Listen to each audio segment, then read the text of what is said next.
Hello everyone, this is Adam with Kanen Coffee. Here we have a VBM Domobar. It came into the shop for number one, just a descaling, and number two, because it was having trouble building up pressure for espresso on the brew side of things. Those two problems actually ended up being interrelated.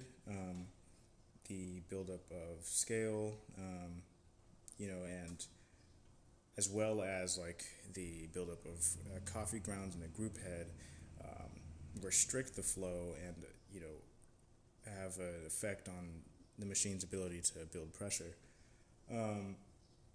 So what we ended up doing is doing a full tune-up that involves descaling the boiler, the heat exchanger, and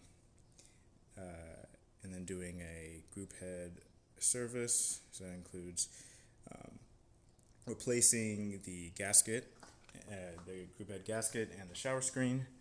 You can see the old ones right here. You can see they're a little bit worse for wear. This one's pretty brittle. It just snaps like that.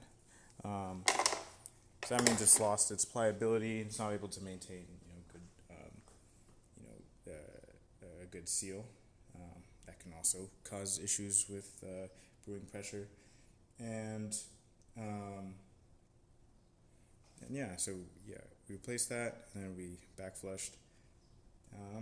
And I have some coffee in here, and then we're just going to do a shot and watch the gauges.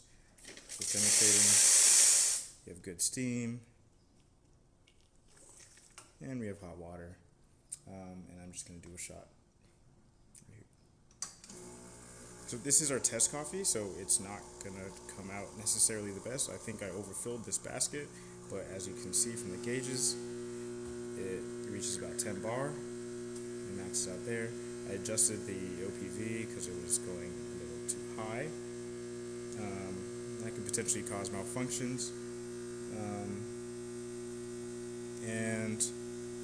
As you can see, it's coming out actually a little slow, but not too slow, not too fast. I'm just going to stop it right there. There you have it.